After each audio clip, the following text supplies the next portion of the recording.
దేశంలోనే రెండవ వనదుర్గామాత ఆలయంగా జనమేజయుని సర్పయాగం స్థలిగా వినతికెక్కిన ప్రసిద్ధ పుణ్యక్షేత్రం ఏడుపాయల వనదుర్గామాత ఆలయం చుట్టూ ఆధ్యాత్మిక వాతావరణం, పచ్చని చెట్లు, బండరాలు, గలగలపారే గంగమ్మ పరవళ్లు, ప్రకృతి ఒడిలో సేద తీరుతున్నామనిపించే అనుభూతి. ఇది ప్రసిద్ధ పుణ్యక్షేత్రమైన పాపన్నపేట మండలం ఏడుపాయల వనదుర్గామాత సన్నిధిలో నెలకొనే వాతావరణం. రాష్ట్ర వ్యాప్తంగా గుర్తింపు ఉన్న పుణ్యక్షేత్రం జంట నగరాల వాసులు, పొరుగు రాష్ట్రాల వారిని సైతం ఆకర్షిస్తూ పర్యటన కేంద్రం. ఏడాది పొడవునా భక్తులతో కిటకిటలాడే ప్రాంగణం.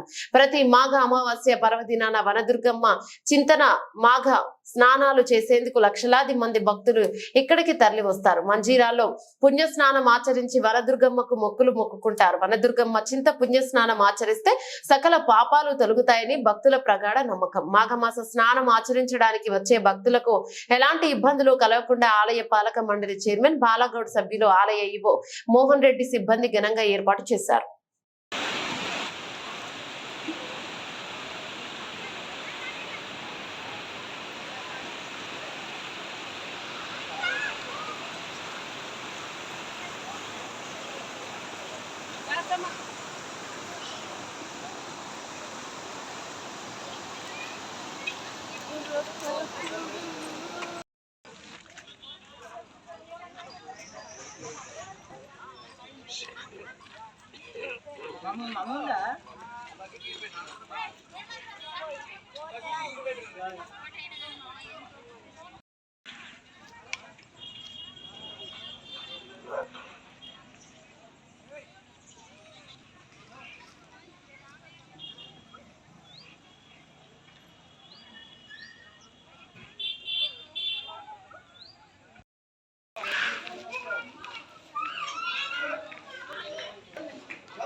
Thank you.